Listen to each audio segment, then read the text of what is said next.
आज का बाइबल का वचन उत्पत्ति का पुस्तक अध्याय 9 वचन 1 से 13, मरकुस के अनुसार सुसमाचार अध्याय 8 वचन 27 से 33।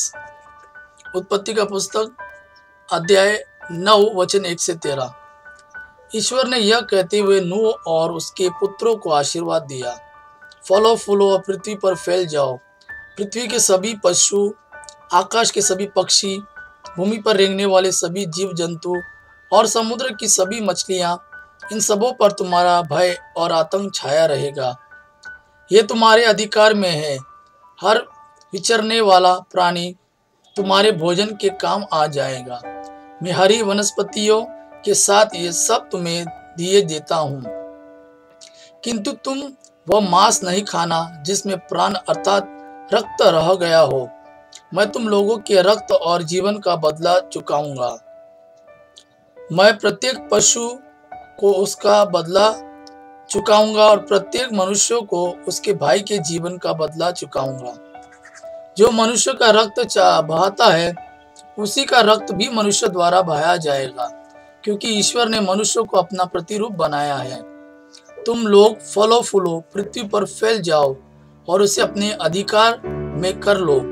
ईश्वर ने नूह और उसके पुत्रों से यह भी कहा, देखो, मैं तुम्हारे और तुम्हारे वंशजों के लिए अपना विधान ठहराता हूँ, और जो प्राणी तुम्हारे चारों ओर विद्यमान है, अर्थात पक्षी, चौपाए और सब जंगली जानवर, जो कुछ जहाज से निकला है, और पृथ्वी भर के सब पशु, उन प्राणियों के लिए भी मैं तुम्हारे लिए यह विधान ठहराता हूँ, कोई भी प्राणी जल प्रलय से फिर नष्ट नहीं होगा, और फिर कभी कोई जल प्रलय पृथ्वी को उजाड़ नहीं बनाएगा। ईश्वर ने यह भी कहा, मैं तुम्हारे लिए तुम्हारे साथ रहने वाले सभी प्राणी के लिए और आने वाली पीढ़ियों के लिए जो विधान ठहराता हूँ, उसका चिन्ह यह होगा, मैं बादलों के बीच अपना इंद्रधनुष रख देता हूँ। वह पृथ्वी के लिए ठहराए हुए मेरे विधान का चिन्ह होगा। आज का सुसमाचार मरकुस के अनुसार अध्याय 8 वचन 27 से 33। ईसा अपने शिष्यों के साथ कैसरिया फिलिप्पी के गांव की ओर गए। रास्ते में उन्होंने अपने शिष्यों से कहा, मैं कौन हूँ, इस विषय में लोग क्या कहते हैं? उन्होंने उत्तर दिया, यूहन्ना बपतिस्ता, कुछ लोग कहते हैं एलियास, और कुछ लोग कहते हैं नबियों में से कोई। इस पर ईसा ने पूछा, और तुम क्या कहते हो कि मैं कौन हूँ?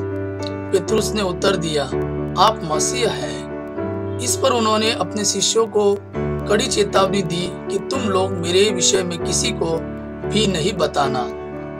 उस समय से ईसा अपने शिष्यों को स्पष्ट शब्दों में यह समझाने लगे कि मानव पुत्रों को बहुत दुख उठाना होगा, नेताओं, महायाजकों और शास्त्रियों द्वारा ठुकराया जाना, मार डाला जाना और 3 दिन के बाद जी उठना होगा। पेतरुस ईसा को अलग ले जाकर फटकारने लगा, किंतु ईसा ने मुड़कर अपने शिष्यों की ओर देखा और पेतरुस को डांटते हुए कहा, हट जाओ शैतान, तुम ईश्वर की बातें नहीं बल्कि मनुष्य की बातें सोचते हो। ये प्रभु का वाणी है। प्रभु को धन्यवाद। आप पिता की महिमा और पुत्र यीशु का प्रेम आप पर सदा सर्वदा बना रहे। आमीन।